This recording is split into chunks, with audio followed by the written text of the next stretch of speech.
Entonces, primero nos presentamos, somos Nicole Rojas y Sofía Ortega, estamos en sexto semestre y pues pusimos abajo como agradecimientos a Miguel Castaño porque fue pues como el que nos ayudó con todo esto y a Estefa, que ha estado también muy pendiente.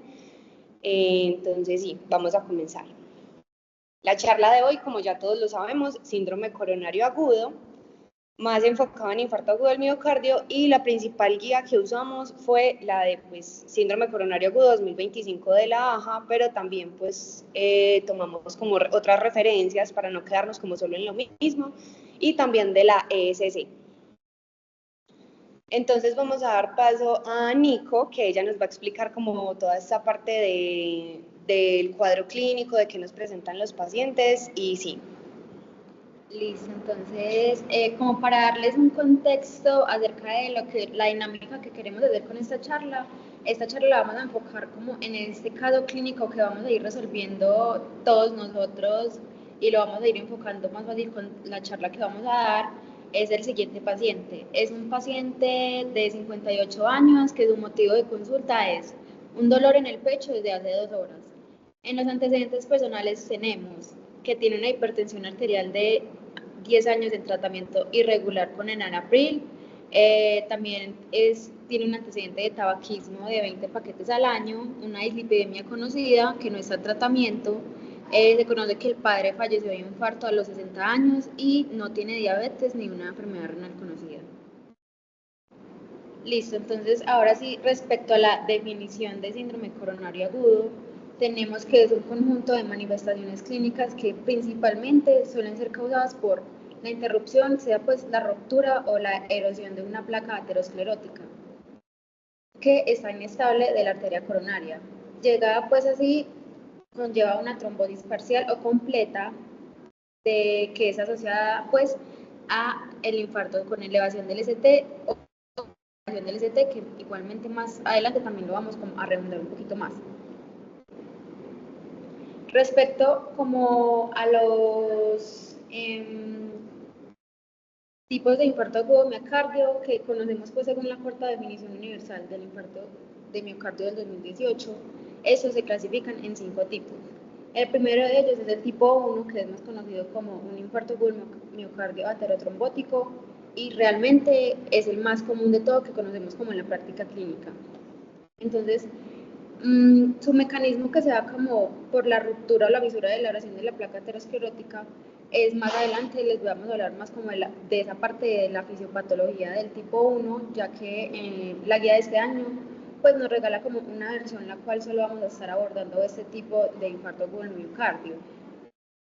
Respecto a esto tenemos la tipo 2, que se define como un infarto agudo del miocardio por un desequilibrio entre el aporte y la demanda, que respecto a cómo pasa o cuál es el mecanismo de este, es que no existe pues una ruptura de la placa, como lo dije anteriormente, que es en el primero, sino que es más que todo por un desequilibrio entre el aporte y el consumo de oxígeno en el miocardio. Se conoce que las causas más comunes pueden ser o una anemia severa, una taquiarritmia, una hipotensión, un espasmo coronario, una hipertensión severa o una insuficiencia respiratoria. Entre como sus características se conoce que da una elevación de los biomarcadores sin hallazgos angiográficos significativos pues, en algunos casos. Entonces, siguiendo con el tipo 3, este es como el más sencillo, pero el más raro, porque es una muerte súbita cardíaca de origen isquémico. Ese es muy poco frecuente y es un paciente que tiene pues síntomas sugestivos de isquemia miocárdica y también puede tener como cambios electrocardiográficos compatibles. Este paciente fallece antes de que se pueda obtener como estos biomarcadores como para saber bien cuál fue la causa. El tipo 4 es como todo lo relacionado con las intervenciones coronarias percutáneas. Este se va a dividir en 3 tipos. El tipo 4A es un infarto agudo del miocardio que está asociado directamente al procedimiento de ICP o revascularización, que es detectado en menos de las 48 horas tras este procedimiento. Este se da principalmente como por complicaciones del procedimiento, que sería como una embolización o una disección. También pues se conoce que define por una elevación de las troponinas mayor a 5 veces del percentil 99 y se asocia a una evidencia angiográfica de complicaciones o alteraciones electrocardiográficas. Respecto al tipo 4B, es un infarto agudo del miocardio por trombosis del esfeno. Esta tiene que ser documentada angiográficamente o en una autopsia. En el tipo 4C, es un infarto agudo del miocardio por una restenosis del mismo esfeno. Y ya por último, en el tipo 5, que está relacionado con la cirugía de revascularización coronaria o CABG. Esta se define por una elevación de las troponinas de más de 10 veces del percentil 99 en este contexto de la cirugía de revascularización coronaria. Y hay más evidencia de una necrosis miocárdica que también se puede ver en un electrocardiograma como una nueva onda Q o una nueva oclusión angiográfica o de una imagen que sea compatible. Respecto a la clasificación, entonces tenemos esta gráfica que nos regaló la guía, que nos ilustra como la diferencia angiográfica, electrocardiográfica y los marcadores entre un infarto con y sin elevación del EDT. Aquí les voy a explicar como lo que les estaba explicando en la parte de la definición, de por qué es importante saber si una arteria está parcial o completamente obstruida. Entonces, podemos observar que teniendo en cuenta lo que expliqué anteriormente, lo primero que se debe tener en cuenta es identificar si la arteria está ocluida o parcial o completamente ocluida. Por eso, entonces, de esta manera se pueden observar unos diferentes cambios electrocardiográficos. Entonces, sin elevación del EDT, tenemos que primero es parcialmente ocluida, entonces se puede observar pues, que el trombo es como más pequeño y por eso se da como una sin elevación del ST.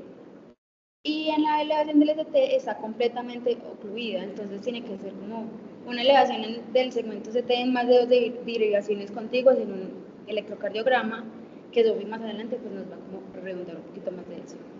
Y respecto pues a los biomarcadores, se clasifican como angina inestable, en un infarto que no tiene elevación del ST, cuando no hay necrosis miocárdica, entonces las troponinas así mismo van a ser negativas. Cuando no hay elevación del LST, pueden estar las troponinas positivas, y cuando hay elevación del ST, sí o sí tienen las troponinas que estar positivas. Y si de pronto salen negativas, es como porque se tomó como en muy poco tiempo, antes de que las troponinas hayan sido como elevadas. Entonces, ahora sí, hablando como respecto a la fisiopatología que les comenté, que esta guía del 2025 se iba como a basar más acerca de la tipo 1, que es como debido a la placa ateromatosa que pasa en la arteria. Lo primero que debemos hacer es recordar como la estructura de una arteria. Entonces está como la túnica íntima, que es el endotelio, que es como lo que vemos en la imagen, que es dentro del endotelio, que es más cerca como a la luz. La túnica media y la túnica adventicia, que es como la capa que está revestida pero en el exterior. Todo comienza porque se da una disfunción del endotelio, lo que hace que haya un aumento de la permeabilidad del LDL, que es más conocido como el colesterol malo. Después de eso, el LDL ingresa a la pared arterial, pero sin las moléculas antioxidantes, que son la vitamina D, la E, la K y la A. Entonces, como no tiene esas moléculas antioxidantes, se va a oxidar y va a dar una esterificación y oxidación del LDL. Esto hace que como que se lleguen los linfocitos y los monocitos y se conecten a los receptores porque se da una alta expresión. Esto más que todo lo conocemos llamado como diapedesis. Cuando el monocito ya va a entrar al endotelio, se va a diferenciar a macrófago y va a intentar fagocitar al LDL, que está por ahí libre. Pero entonces ellos no tienen como las enzimas que son necesarias para poder degradar este LDL. Cuando el macrófago ya fagocitó ese LDL, se van a originar lo que es conocido como las células espumosas, que pues básicamente es un macrófago con un LDL fagocitado. Estas células, cuando sufren apoptosis, liberan como cristales de colesterol y todos esos restos de lo que quedó después de la apoptosis se llama una estría grasa. Después de tener esta estría grasa, por la inflamación que se va a dar, las fibras musculares van a empezar a migrar hacia el endotelio. Y es cuando se está formando como esa montañita, o se forma, empieza a crear colágeno y elastina. Eso se llama una túnica fibrosa. Después de eso se va a formar pues la placa del ateroma. Esto por dentro va a contener como un centro de núcleo lipídico que está formando por estos cristales que se salieron por la apoptosis. Cuando esta placa ateromatosa se rompe, se expresa el factor tisular y eso hace que se active la cascada de coagulación, formando pues el trombo, que es la razón de la oclusión de la arteria, pues dando paso al tema principal de la charla, que es el infarto agudo del miocardio.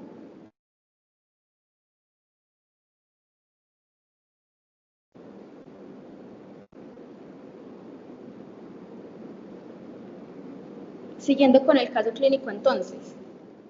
Ahora, ya conocemos entonces los antecedentes, vamos a seguir con la historia de la enfermedad actual. Entonces dice que hace 2 horas el paciente inicia con un dolor opresivo retroesternal que está irradiado a brazo izquierdo y mandíbula. Está acompañado de diaforesis, náuseas y disnea. Este dolor no se ve con el reposo, entonces el paciente acude al servicio de urgencia. Al examen físico se conoce que tiene una presión arterial de 95/60 milímetros de mercurio, una frecuencia cardíaca de 110 latidos por minuto, una frecuencia respiratoria de 22 respiraciones por minuto y una saturación de oxígeno de 90%, una temperatura de 36.7 Celsius. El estado general del paciente está diaforético y ansioso. En la parte cardiovascular se encuentran que tienen ruidos cardíacos rítmicos, no tiene soplos, no tiene ingurgitación yugular. En la parte respiratoria se encuentran crépitos bibasales, el abdomen está blando y sin hallazgos, y en las extremidades están frías y sin edema. Respecto a esto, entonces continuamos con la presentación clínica de un paciente con infarto agudo del miocardio. Aquí nos vamos como a guiar acerca de Alicia, que es una escala que nos enseñaron desde semiología. Entonces, primero constituye la A, que es como la aparición. Entonces se conoce que la aparición es gradual y que aumenta en intensidad conforme pasan los minutos. Esto ya alcanzando el máximo punto en el transcurso de la siguiente hora luego del inicio del cuadro. Es decir, a la siguiente, 1 hora después, es que se intensifica el dolor. Se localiza principalmente en el área precordial retroesternal. Hay localizaciones atípicas, como puede haber dolor en el epigastrio, una sensación de peso en hombros, sin tener necesariamente un dolor torácico como tal. Respecto a la irradiación, se describe hacia ambos hombros, hombro o brazo derecho, hombro izquierdo, borde ulnar del brazo izquierdo o terminando por irradiación al cuello o mandíbula, que es como lo más común que vemos en la clínica. En la característica es un dolor de tipo de carácter opresivo y difuso, también se ha descrito como sensación punzante, urente y que persiste por más de 20 minutos. La intensidad es de moderada a grave, o a veces los pacientes lo refieren como de 1 al 10, como 10 el peor dolor que han sentido en sus vidas. Y por último, la A, que es de agravantes o atenuantes. En la angina típica hay aparición, progresión o mayor acentuación del dolor si se realiza actividad física y mejora con el reposo o una administración de nitratos. Ahora, Sofi nos va a contar acerca del abordaje diagnóstico.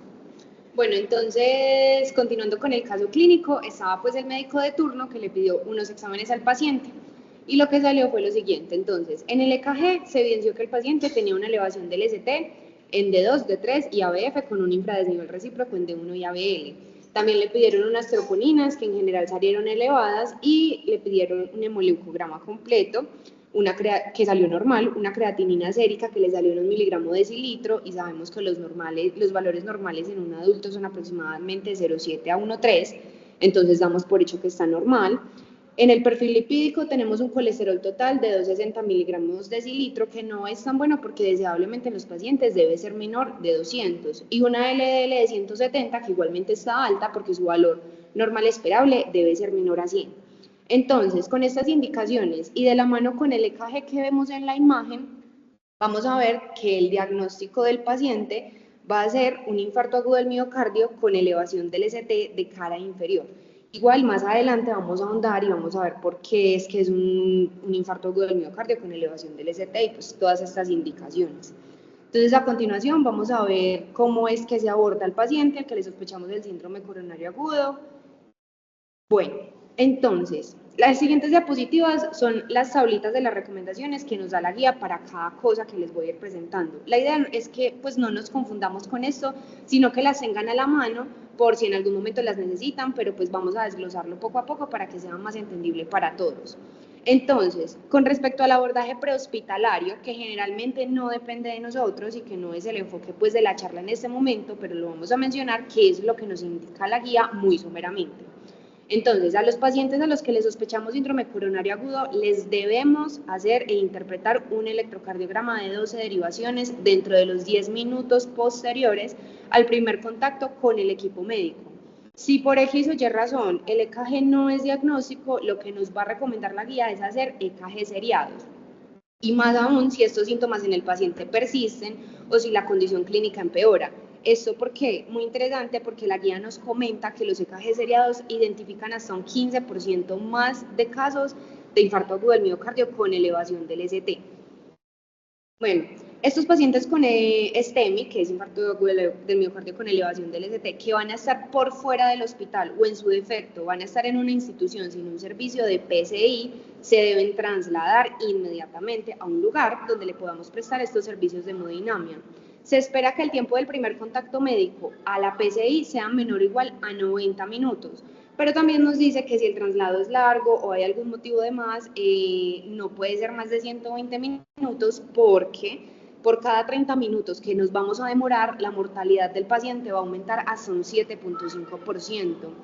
Y nos tenemos que quedar con algo súper importante, y es que el registro temprano del EKG se va a asociar a tiempos de reperfusión más cortos, lo que va a hacer que a su vez llevemos a tasas de mortalidad más bajas. Y pues obviamente que esto pues también hay que tenerlo en cuenta, por tomar un EKG no podemos retrasar el traslado del paciente. Si ustedes tienen la sospecha clínica, si con todo lo que les menciono ni que ustedes dicen este paciente tiene un infarto, lo primero que hay que hacer es organizar un buen traslado. Ahora sí, entonces el enfoque de nosotros va a ser el abordaje hospitalario de un paciente al que le sospechamos SSA. Entonces, iniciemos con algo que ambas recomendaciones coinciden, y es que si un paciente llega a urgencias y tiene un cuadro clínico de SSA, también se hace un EKG y se interpreta en los primeros 10 minutos. Y además, en que si ese EKG inicial no es diagnóstico, se van a realizar EKGs seriados. Pero entonces, ¿qué hay de diferente acá? A estos pacientes se recomienda también pedirles troponinas cardíacas, y mucho mejor si son de alta sensibilidad. Y bueno, si estas troponinas iniciales no son diagnósticos, entonces lo que vamos a hacer es una curva de troponinas. Entonces vamos a tomar una primera troponina y esa primera troponina no nos dijo nada. Entonces vamos a repetir la medición entre 1 a 2 horas si son troponinas de alta sensibilidad, o de 3 a 6 horas si es la convencional. Pero tampoco vamos a retrasar una estrategia de reperfusión por tomar unas troponinas. Entonces, algo súper importante, se dice que las troponinas deben ser mayor al percentil 99 del valor normal, o que el delta sea mayor al 20%. Eso es lo que nos va a indicar que estamos frente a una isquemia miocárdica. Aquí tenemos lo del rule-in, que el rule-in es cuando el valor de las troponinas es claramente muy alto, entonces de entrada vamos a diagnosticar al paciente con infarto agudo del miocardio. El rule-out es cuando hay una concentración inicial baja de las troponinas o el delta no tiene un cambio significativo, entonces el paciente pues no tiene un infarto. Y la zona gris es cuando vamos a estar en ese tiempo de espera entre la primera toma y la segunda toma para poder hacer el delta de troponinas. Y tampoco sobra decir que, pues, o sea, listo, yo tengo todo esto, pero yo necesito una historia clínica bien dirigida, una evaluación rápida, porque pues esto es lo que va a mejorar los desenlaces del paciente. Listo, entonces, la guía para la estratificación del riesgo nos va a recomendar 2 escalas, que son la GRACE y la TIMI. La GRACE es la más usada y la más validada, pero pues ojo con estas escalas, porque las escalas no son diagnóstico, únicamente estratifican el riesgo que tenga el paciente. La escala TIMI tiene una para pacientes sin elevación del ST o angina inestable y otra para paciente con elevación del ST. Entonces, al momento de usarla, pues en el paciente tenemos que tener un diagnóstico claro. La guía también nos recomienda la escala de Killip en caso de que necesitemos evidenciar si por alguna razón el paciente también presenta una insuficiencia cardíaca. Todas estas escalas aparecen en MedCalc, para que las busquen, las pongan en favoritos, las tengan a la mano y pues las usen. Bueno, entonces aquí tenemos un algoritmo que nos enseña la guía, pero este que está al ladito es el que les voy a presentar, que está traducido y pues para que lo podamos entender un poco mejor. Entonces, tenemos la historia clínica y el examen físico del paciente que nos dicen, sospecho que tiene un síndrome coronario agudo. Lo primero que hago, EKG de 12 derivaciones, interpretado, leído, entendido en los primeros 10 minutos, y si lo necesito, obtengo troponinas cardíacas. Entonces, listo, los dos paraclínicos me dijeron, este paciente tiene infarto agudo del miocardio con elevación del ST, inicio manejo y en vivo a PCI, que ya vamos a mirar el manejo. Si no, entonces vamos a hacer el EKG seriado y vamos a hacer las troponinas o la curva de troponina. Entonces, ahí en ese momento lo que vamos a hacer es una ruta de decisión clínica que la guía nos recomienda el Heart Score, que también está en MedCalc. Y yo voy a poder clasificar a mi paciente como bajo riesgo, riesgo intermedio, o si tiene criterios para infarto agudo del miocardio sin elevación del ST o de alto riesgo. Entonces ya ahí yo evalúo qué tan riesgo de muerte tiene mi paciente, si tengo que iniciar terapia invasiva o qué es lo que voy a hacer.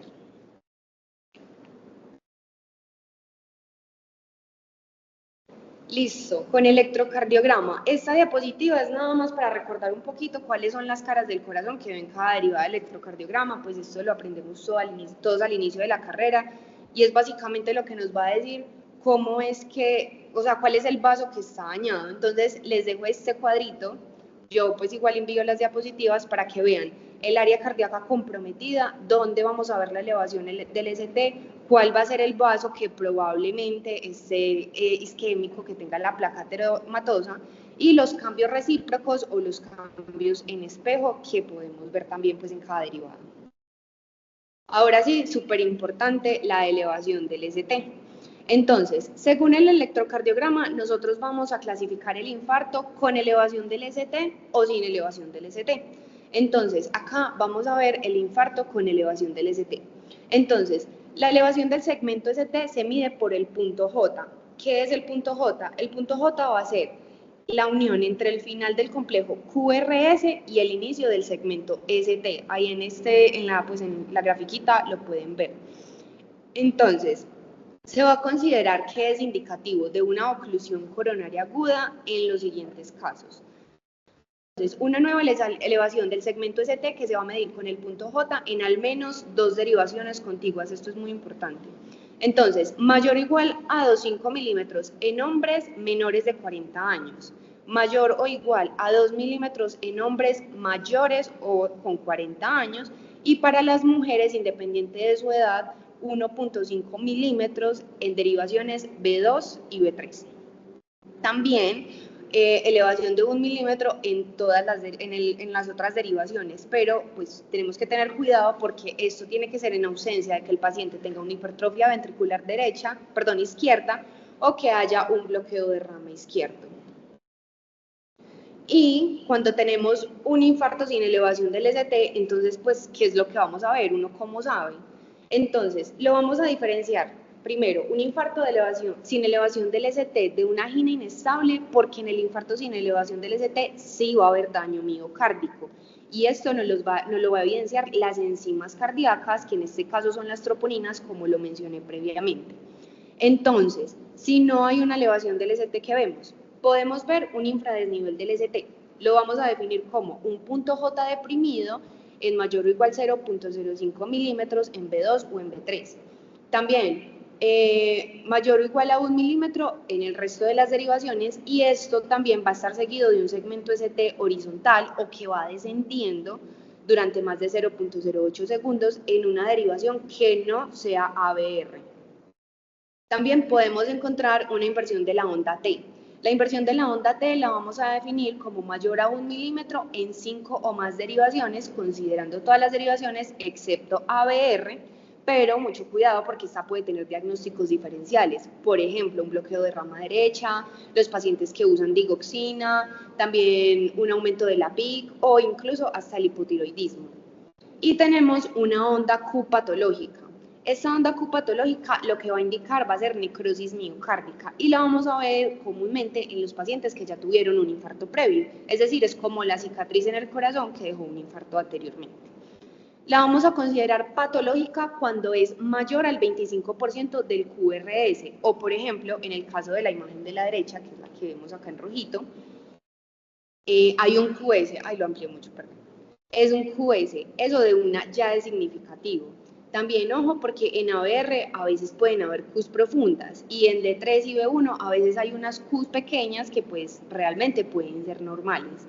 Y los diagnósticos diferenciales en los que podemos encontrar unas ondas Q patológica van a ser en bloqueos de rama izquierda, en bloqueos fasciculares, en TEP, en cardiopatías hipertróficas o también en el Wolff-Parkinson-White. Bueno, también es importante tener en cuenta, si yo sospecho un infarto de cara posterior, por ejemplo, que hay un infradesnivel en el ST en B1 y B3, yo lo que necesito hacer es pedir derivaciones posteriores. ¿Cuáles son? B7, B8 y B9. Y cuando sospecho un infarto del ventrículo derecho, porque por ejemplo veo una elevación del ST en D2, D3 y ABF, como en el caso del paciente, lo que vamos a hacer es pedir derivadas derechas, que son B3R y B4R. Listo, continuemos con el caso clínico. Aquí entonces ya tenemos un diagnóstico, ya sabemos qué tiene el paciente y el médico que estaba atendiendo entonces lo monitorizó, le puso oxígeno suplementario, le tomó accesos venosos, le puso líquidos por hipotensión, ya vamos a ver si esto sí es una buena práctica o no. También lo antiagregó con ASA y un inhibidor del P2Y12, anticoaguló con heparina no fraccionada o enoxaparina, le dio analgesia con morfina y dijo que necesitaba una reperfusión urgente porque era candidato a PCI y los síntomas empezaron en menos de 12 horas. Si no hay disponibilidad de PCI, ¿qué vamos a hacer? Fibrinolisis. Vamos a ver más adelante entonces qué es todo esto. Entonces, nuevamente no se vayan a asustar con las tablas, pues vamos a hacerlo fácil. Entonces, algo muy de clínica y muy como de la jerga médica es el uso de la mnemotecnia, que es el BB-Monas. Sin embargo, pues vamos a ver que en la guía nos da varias indicaciones diferentes para cada paso del manejo de estos pacientes. Entonces sí puede ser muy bueno para recordar qué es lo que tenemos que usar, pero no se pueden casar con esto, porque por ejemplo me les voy a adelantar un poquito y es que a los pacientes con un infarto de cara derecha está súper contraindicado los nitratos. Entonces, pues tenemos que tener ojo con eso. Entonces, empecemos con la oxigenoterapia. Si el paciente está saturando menos del 90%, está en una hipoxemia. Entonces, ¿qué hay que hacer? Administrar oxígeno, que puede ser por una cánula hasta que logremos que el paciente tenga una saturación mayor o igual al 90%. Pero, ojo, porque si un paciente está saturando normal, es decir, mayor a 90, y yo digo, le voy a poner oxígeno, no se puede, porque lo que vamos a generar es vasoconstricción hipóxica y también va a haber aumento de los radicales libres de oxígeno, entonces eso va a repercutir un montón en él. Analgésicos. Entonces, aquí están los diferentes analgésicos que podemos usar según el paciente y sus dosis. Entonces, los pacientes con SSA, conocidos sospechados, suelen presentar dolor torácico u otros síntomas molestos, como lo mencionó Nicole al principio. Pero entonces, el alivio eficaz va a ser uno de los objetivos terapéuticos principales. Cosas para tener en cuenta. En la guía nos mencionaba que los opioides pueden retrasar la absorción gástrica e intestinal de los inhibidores del P2Y12 que se administran por vía oral. Puede retrasar sus efectos farmacodinámicos en pacientes sometidos a PCI, pero esto no significa que no la debamos usar porque esto sigue en estudios. Pero bueno, entonces tenemos las dos opciones. Tenemos nitroglicerina sublingual 0,3 a 0,4 miligramos cada 5 minutos hasta 3 dosis. O tenemos nitroglicerina intravenosa que la vamos a iniciar 10 microgramos minutos y según el dolor que tenga el paciente vamos titulando y vamos pues como organizando las dosis. Pero ojo, como se los mencioné antes, la nitroglicerina está súper contraindicado en el infarto de cara derecha. Y tenemos la morfina. La morfina se pone intravenosa, 2 a 4 miligramos, y si se necesita más, pues se va titulando, se pueden ir repitiendo las dosis, pero ojo, si yo tengo un paciente hipotenso, bradicárdico, que tiene depresión respiratoria, no le puedo poner morfina, porque ¿qué va a hacer ese paciente? Va a entrar en shock. Entonces aquí es cuando les decía como que el BB-Monas, no nos podemos casar con el BB-Monas, porque si llega un paciente hipotenso y bradicárdico, lo primero que no puedo hacer es ponerle morfina. Continuemos con la antiagregación. Entonces, la antiagregación se realiza con ASA, aspirina, o inhibidores del P2Y12. Entonces, iniciemos con la antiagregación con ASA. Aquí simplemente la guía lo que nos recomienda es una dosis de carga oral inicial de 162 a 325 miligramos, pero para efectos prácticos en clínica lo usamos de 100 a 300 miligramos. Ya después de esto sí se sigue con una dosis baja de mantenimiento diaria que suele ser de 75 a 100 miligramos y es muy importante porque esto es lo que nos va a ayudar es a reducir los MACE, que los MACE son los eventos cardiovasculares adversos mayores. Ojo, esta dosis de carga se da cuando no hayan contraindicaciones absolutas, que ya las veremos más adelante, y también hay que tener mucho ojo porque, como se los voy a mencionar también, cuando uno usa ticagrelor, la aspirina, pues cuando uno usa ticagrelor con aspirina puede haber mucho riesgo de sangrado en los pacientes. Ahora, inhibidores del P2Y12. Entonces, todos los pacientes que tengan infarto, sea con o sin elevación del ST, deben tener inhibidor oral del P2Y12, además de la aspirina, para reducir la mortalidad y los eventos cardiovasculares que les había comentado. Otra indicación muy importante que nos dice la guía, los pacientes que tengan antecedentes de accidente cerebrovascular o un accidente isquémico transitorio no pueden tener prasugrel, porque esto va a hacer que empeoren pues como sus desenlaces. Pero entonces, ¿qué voy a usar en cada paciente? Entonces, tengo un paciente con infarto agudo del miocardio sin elevación del ST. Si yo voy a someter a ese paciente a PCI, voy a recomendar prasugrel o ticagrelor. Y si el paciente pues no tienen como plan de realizarle estrategias invasivas, que ya vamos a ver más adelante qué son, se recomienda el ticagrelor. Y si no hay pues tica, entonces lo que vamos a hacer es prasugrel. Si al paciente lo planearon para una estrategia invasiva y el tiempo es mayor a 24 horas, lo que vamos a hacer es iniciar tratamiento con clopidogrel o ticagrelor. Ahora, un paciente con infarto agudo del miocardio con elevación del ST. Si van a PCI, es súper fácil, si van a PCI, ponemos prasugrel o ticagrelor. Y si no hay, o si el paciente no lo puede tomar, clopidogrel. Si el paciente lo vamos a manejar con fibrinolisis, le vamos a administrar clopidogrel. A ver, lo que pasa aquí con el tica y el prasugrel es que son los más efectivos, tienen un tiempo de acción más corto, pero los pacientes van a tener mucho más riesgo de sangrado, entonces tenemos que tener muy en cuenta las contraindicaciones, que ya se las voy a poner más adelante, y muy importante, ¿cuándo vamos a usar clopi? Entonces, cuando haya contraindicación para los otros medicamentos o cuando vayamos a hacer la trombolisis. Aquí les dejo la tablita con la indicación de cuándo usarlo, qué agente es y las dosis que recomienda la guía para que la tengan a la mano, pues no se les olvide. Entonces aquí, básicamente lo que nos va a decir esta tablita es cuál usar. Entonces, si yo tengo un paciente con síndrome coronario agudo que va para PCI, tiene que tener aspirina, ticagrelor o prasugrel. En su defecto, si no hay ninguno, clopidogrel. Si el paciente va para revascularización miocárdica quirúrgica, va a tener aspirina, ticagrelor o clopidogrel. Aquí el prasugrel no tiene nada de evidencia. Si yo no voy a llevar al paciente a ningún tipo de revascularización, aspirina con tica, el prasugrel no tiene evidencia. Si un paciente va para fibrinolisis y tiene infarto agudo del miocardio con elevación del ST, vamos a poner aspirina y clopidogrel. En la PCI, el hemodinamista lo puede cambiar, eso ya queda como en manos de ellos. Y súper importante, la única contraindicación de no usar una dosis de carga de los P2Y12 va a ser en los pacientes que voy a usar clopidogrel porque van a ser llevados a fibrinolisis y que tienen más de 75 años. Vamos a continuar con la anticoagulación. Entonces, si tengo un infarto agudo del miocardio sin elevación del ST, heparina no fraccionada. A los que no se les anticipa un abordaje invasivo temprano, vamos a recomendar enoxaparina. Si el paciente va para PCI, vamos a usar heparina no fraccionada intravenosa o también la guía nos recomienda la vivalirudina, pero pues nunca fondaparinos, en ningún lado no usen fondaparinos. Y para la fibrinolisis vamos a poner enoxaparina, que ya el manejo pues como crónico es que se debe continuar por 8 días.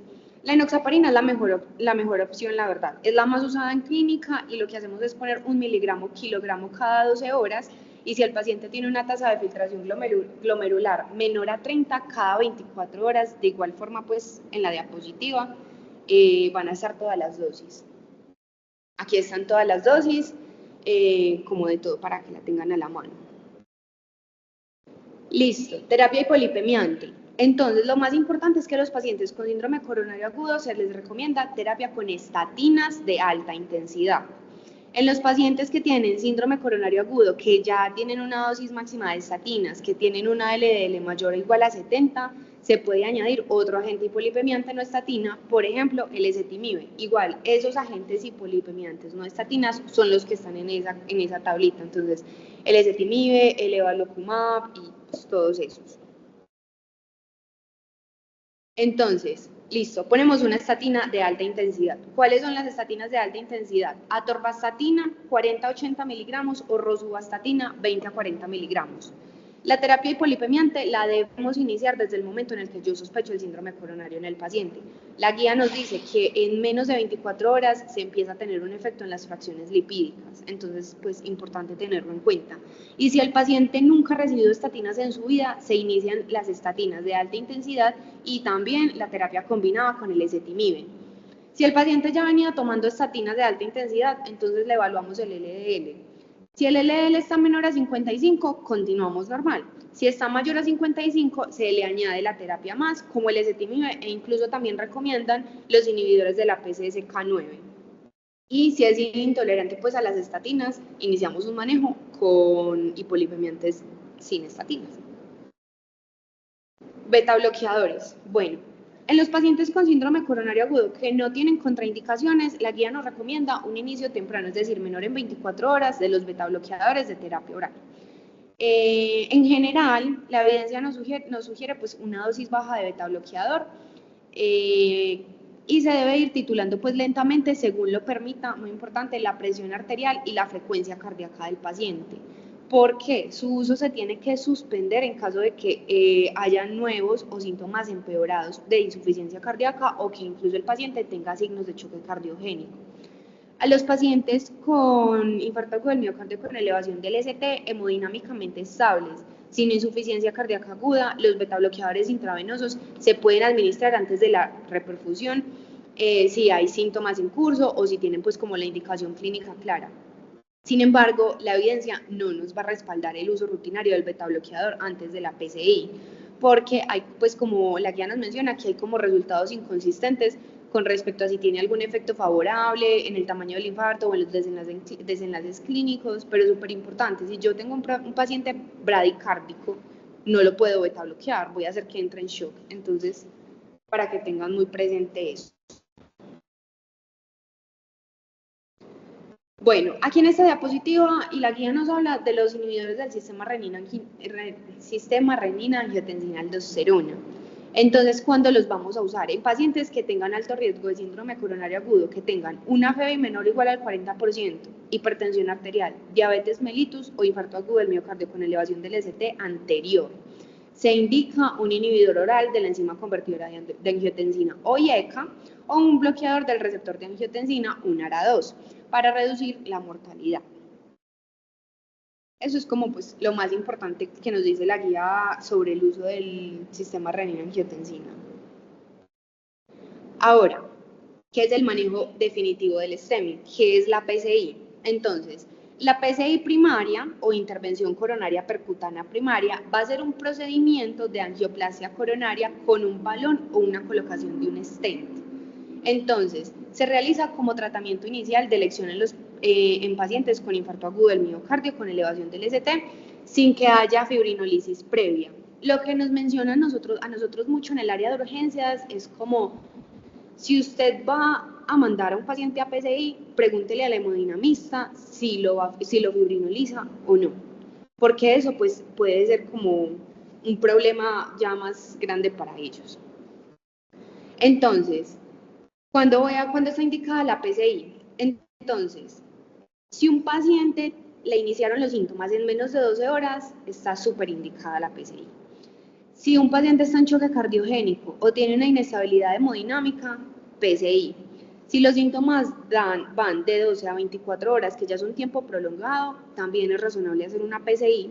Si los síntomas van mayores a 24 horas, que tiene una isquemia en curso, que tiene una arritmia grave o que tiene una insuficiencia cardíaca aguda severa, también es razonable la PCI.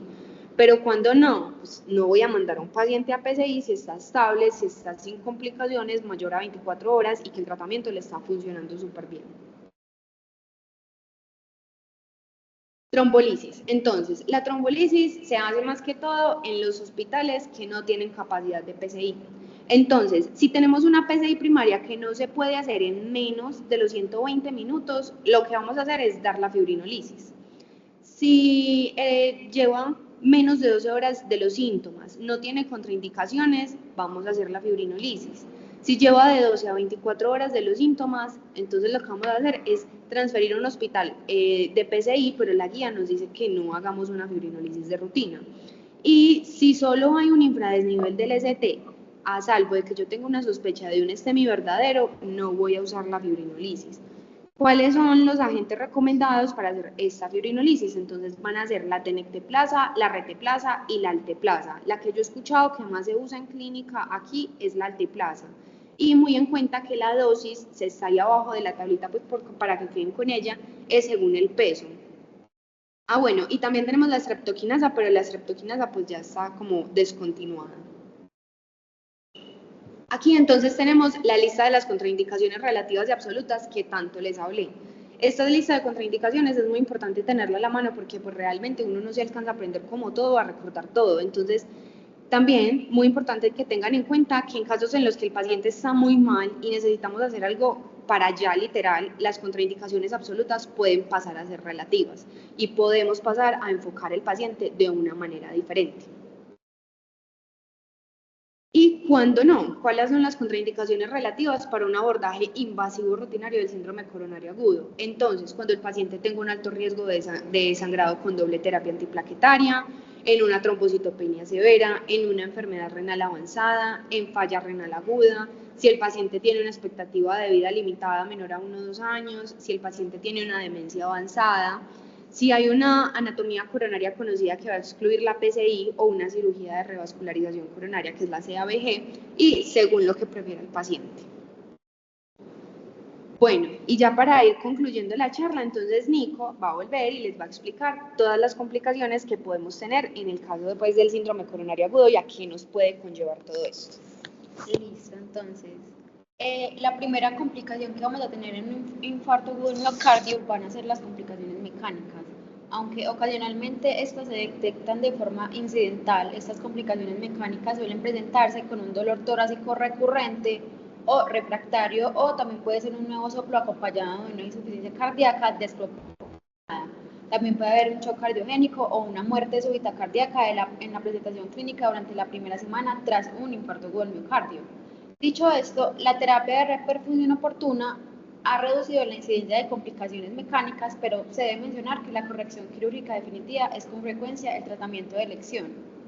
La intervención quirúrgica diferida puede permitir la estabilización hemodinámica, conducir a la recuperación de la lesión del órgano diana y promover la cicatrización y maduración del tejido del infarto.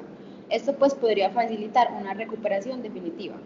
En estas complicaciones mecánicas tenemos 4 principalmente. La primera es la ruptura del músculo papilar, que se va a manifestar con un edema pulmonar agudo, un shock cardiogénico, un soplo holosistólico que se irradia a la axila y una masa móvil en el ventrículo izquierdo que se va a observar en un ecocardiograma. La segunda es una ruptura contenida ventricular. Esta va a ser asintomática, va a tener una falla cardíaca o el paciente va a tener signos de falla cardíaca y va a ser como la más sencilla. Respecto a la ruptura de la pared ventricular del ventrículo izquierdo, va a ser la más catastrófica, va a tener un taponamiento cardíaco y el colapso circulatorio va a ser instantáneo, es decir, este tipo de pacientes no sobreviven a un lapso de tiempo muy largo. Y por último tenemos la ruptura del septo ventricular, que va a manifestarse con un soplo holosistólico que se irradia al borde external izquierdo y puede tener frémito. Va a tener también el paciente disnea, va a haber un colapso hemodinámico y una sobrecarga cardíaca.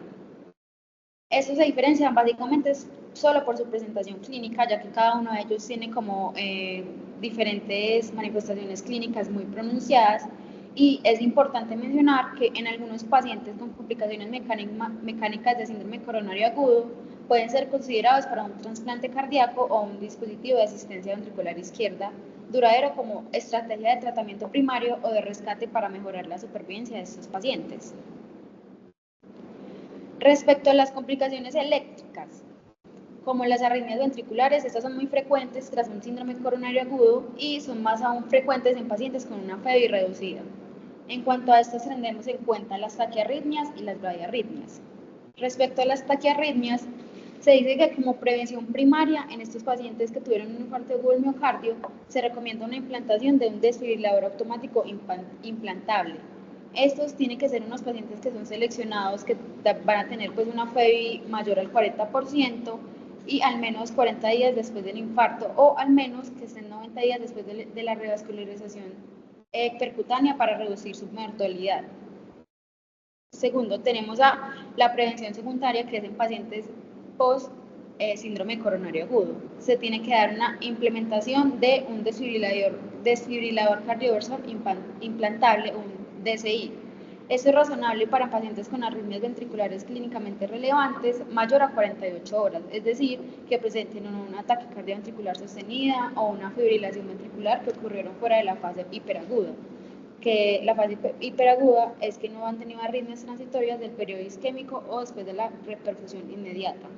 Estas implican pues un riesgo verdaderamente aumentado de la recurrencia y la muerte súbita.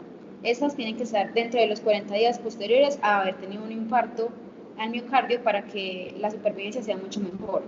Pero la pregunta es como por qué se tiene o por qué se considera un desfibrilador cardioversor implantable en todo paciente con una FEBI reducida, ya que en la guía nos comentan que se conoció en un último ensayo multicéntrico de implantación de desfibriladores automáticos, demostró que hay una reducción del 31% en la mortalidad por cualquier causa tras la implementación profiláctica de un desfibrilador cardíaco en pacientes con una FEBI menor del 30% y que habían sufrido un infarto del miocardio al menos 30 días o 3 meses de revascularización y tenían una esperanza de vida prevista superior a un año.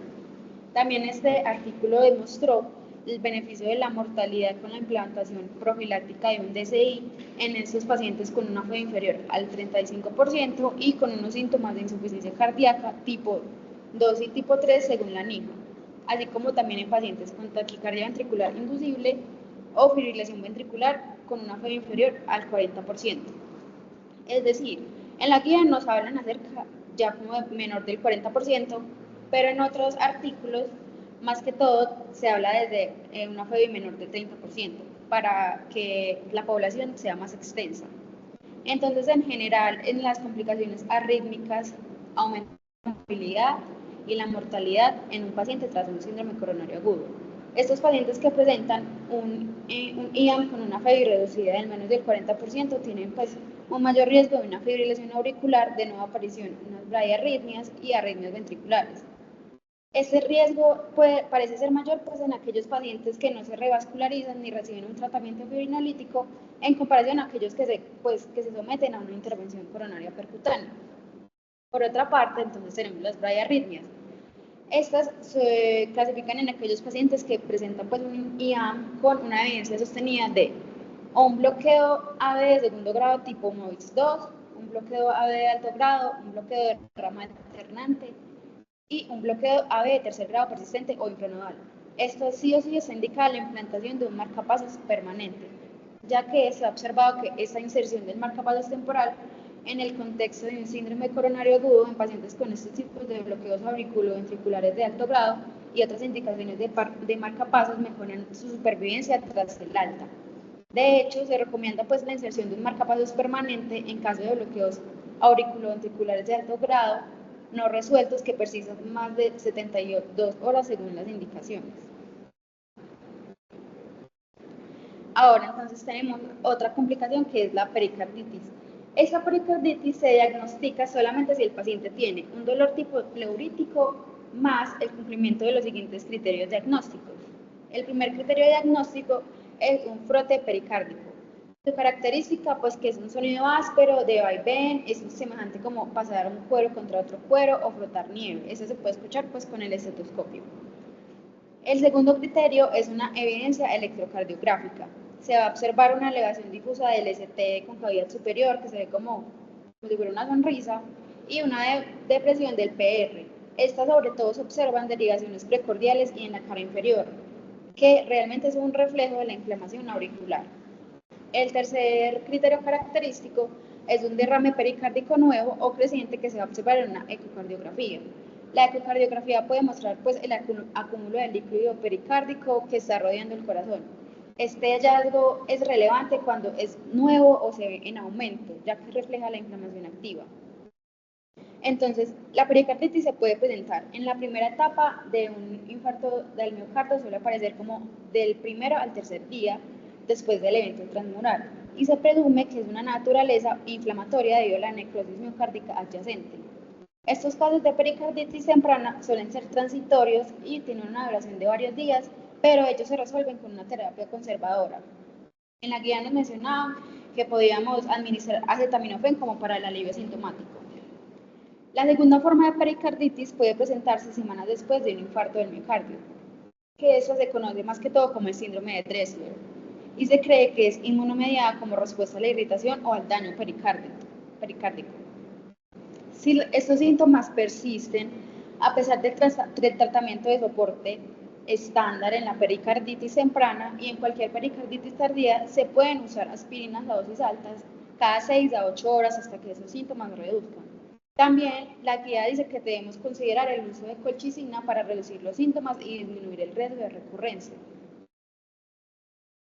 Y por último, la última complicación que tenemos es un trombo intraventricular.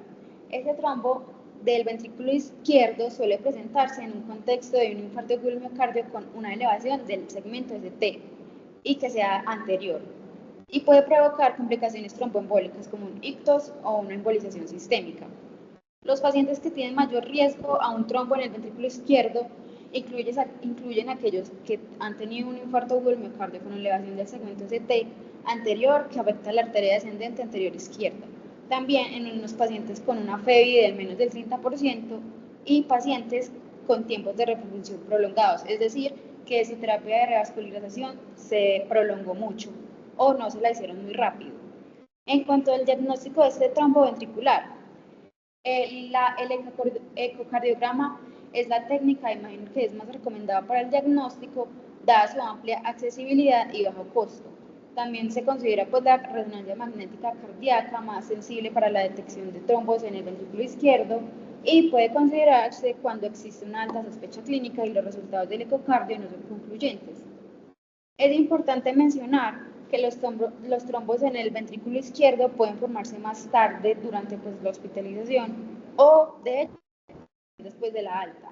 Por lo tanto, se deben repetir las imágenes y a veces se pueden detectar en pacientes de alto riesgo.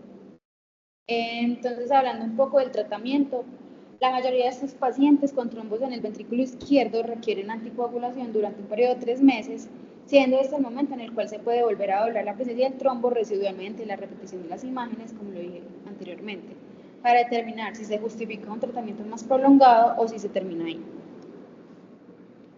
Entonces tenemos unos 3 mensajitos que queremos que se lleven para la casa, que son importantes en esta charla de síndrome coronario agudo. El primero es que tenemos que tener en cuenta que el síndrome coronario agudo es un diagnóstico clínico sustentado en la historia clínica, el EKG y los biomarcadores, que no admite demoras, como nos dijo Sophie, que es en los primeros 10 minutos y tiene que ser lo más rápido posible. El dolor torácico debe interpretarse siempre en contexto y porque el tiempo es musculoso. Reconocer los equivalentes anginosos y actuar sin esperar confirmaciones absolutas marca la diferencia entre salvar o perder el miocardio. El tratamiento del síndrome coronario agudo debe ser inmediato, integral y estratificado según el riesgo. Este es combinado con la agregación, la anticoagulación y estrategias pues, de reposición oportunas. No se trata pues solamente como de abrir la arteria, sino de proteger al paciente en el corto y en el largo plazo con el control de factores de riesgo, la terapia médica óptima y seguimiento estrecho. Y las complicaciones del síndrome coronario agudo tienen que tenerlas en cuenta porque pueden ser eléctricas, mecánicas o inflamatorias, como lo mencioné anteriormente, ya que son la causa principal de la mortalidad intrahospitalaria si no se anticipan. Se deben vigilar las arritmias, la insuficiencia cardíaca y las rupturas. Eso es tan vital como reperfundir. Y algo que queremos que se lleven para la casa, una frase muy buena, es que el mejor internista no solo diagnostica y trata, sino que también previene complicaciones con una mirada clínica constante y estratégica. Y eso es todo. Muchísimas gracias a todos por su tiempo y por asistir a la charla.